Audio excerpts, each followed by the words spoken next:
Hey everybody, Gil here at graymanprepping.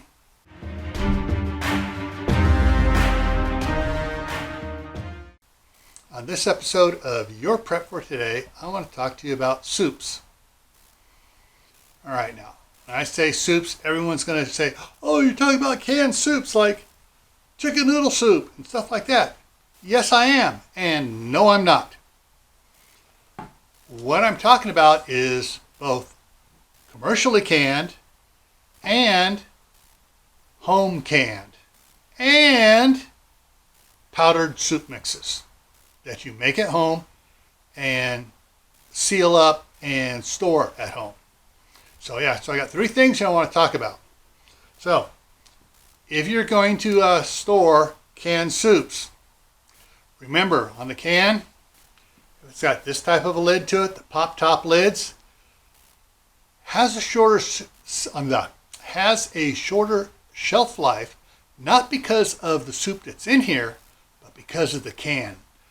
That little area around here where it's been perforated down to where it makes it easy to pop the lid off, that is the weak spot of this can. So, when you're storing these, remember, it has a shorter shelf life because of the can, not because of what's in it.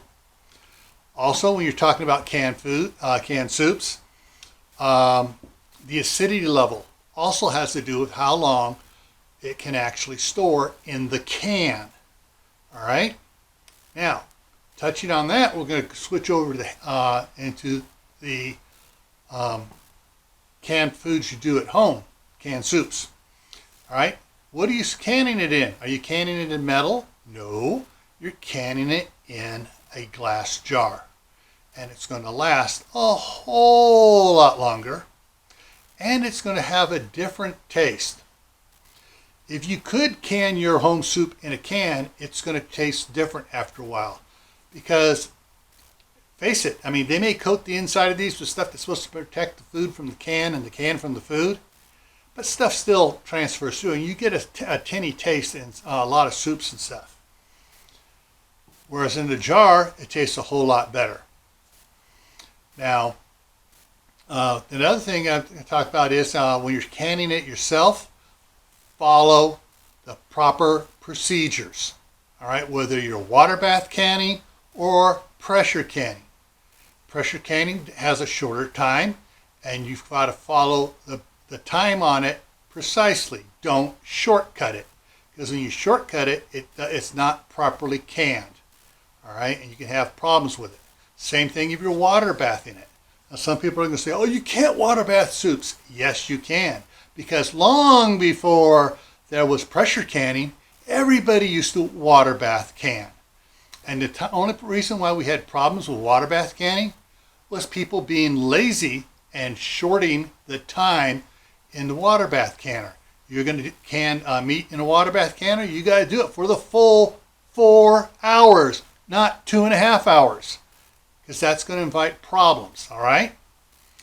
Same thing with your home soups. Canning your home soups, do it, if you're doing it in a water bath, do it for the full time. You're doing a pressure canner, do it for the full time. Follow all the steps.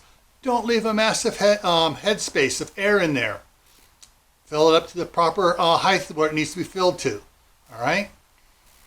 Follow the procedures. Now, if you're just making a powdered soup mix, make sure you store it properly. Best way to store those are in the little seal-a-meal bags where you measure out your mix, you get it in there, suck all the air out of it. Well, before you suck all the air out of it, throw an oxygen absorber in there and maybe a moisture absorber as well. That way you suck it all out, and any air that's left in there oxygen gets absorbed up by the oxygen absorber, and any moisture gets absorbed up by the moisture absorber, okay? And you have those done right, they're really good. Now, some people, I have not looked into this. I know, shame on me, I should have been looking into it.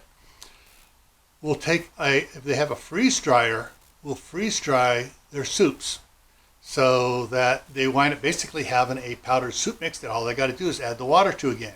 And it's already been cooked, and it's been frozen, dehydrated down to just the powder stuff, and it's ready to go. So if you happen to have a freeze dryer, that's another way you might be able to look at doing it. All right.